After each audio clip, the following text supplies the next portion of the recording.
भाजपचे ज्येष्ठ नेते आणि खासदार नारायण राणे यांचा अमृत महोत्सवी वाढदिवस साजरा करण्यात आला। या वाढदिवसाला महायुतीतील अनेक नेत्यांनी हजेरी लावली होती। केंद्रीय मंत्री नितीन गडकरी यांनी देखील ह्या कार्यक्रमात भाषण केलं आणि नारायण राणेंना शुभेच्छा दिल्या। भाषण संपवून नितीन गडकरी निघाले आणि लगेचच पुन्हा माईककडे आले आणि त्यांनी कोकणासाठी एक मोठी घोषणा केली। नेमकं काय घडलं ते पहा।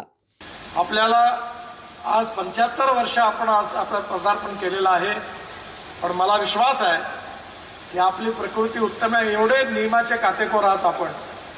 मला अनेक वेळा जाता येईल त्यावेळी माझं वजन आता 47 किलो वजन कमी झालं।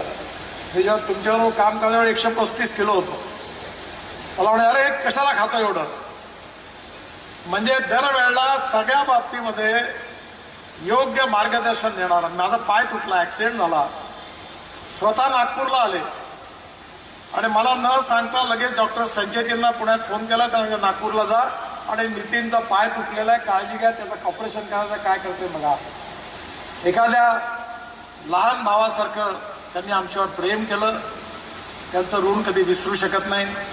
आपल्या सगळ्यांचे आशीर्वाद, आपल्या सगळ्यांच्या शुभेच्छा, आमच्या सगळ्यांच्या शुभेच्छा त्यांच्या मागे आहे आणि असंच त्यांचं पुढलं 100 वर्ष जेव्हा पूर्ण होतील एवढ्याच आनंदाने आपण त्यांचा सत्कार करू असा मला विश्वास आहे। परमेश्वरांनी त्यांना दीर्घायुष्य द्यावं, निरोगी जीवन द्यावं आणि त्यांच्या या संघर्षशील जीवनामध्ये सौ वहिनींनी कसं सहकार्य केलं ते मी घरातला माणूस म्हणून अनेक संकटाच्या वेळी जवळून बघितलं आहे।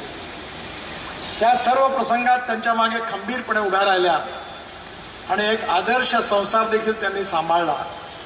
मी राणे साहेबांना, वहिनींना मनापासून खूप खूप शुभेच्छा देतो। असाच सुखी संसार असाच पुढे जात राहील आणि साहेबांना दीर्घायुष्य आणि निरोगी जीवन प्राप्त होईल असा विश्वास व्यक्त करतो आणि माझं भाषण संपवतो। धन्यवाद, नमस्कार।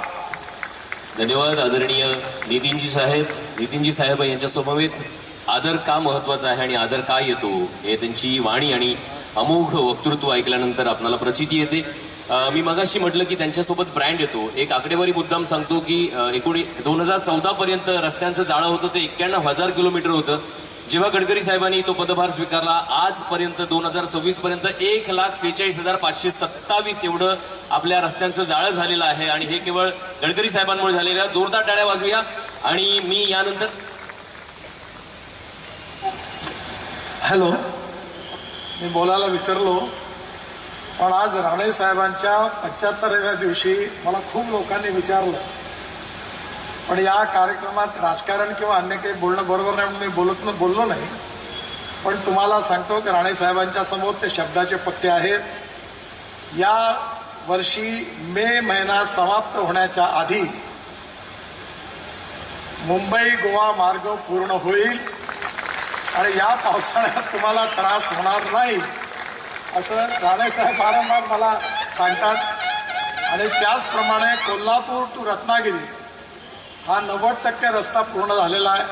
आता एक टनेल पण बांधणार आहोत आम्ही आणि हा पण रस्ता जवळपास मे महिन्याच्या आधी पूर्ण करण्याचा पूर्ण प्रयत्न करू असा विश्वास आज राणेसाहेबांच्या समोर शब्द देतोय। तसे मी राणेसाहेबांकडून शिकलो आहे की खोटं बोलत नाही राजकारणात आणि या रस्त्यापायी एवढी बदनामी मी सहन केली आहे की मी काही उद्घाटना करता येणार नाही।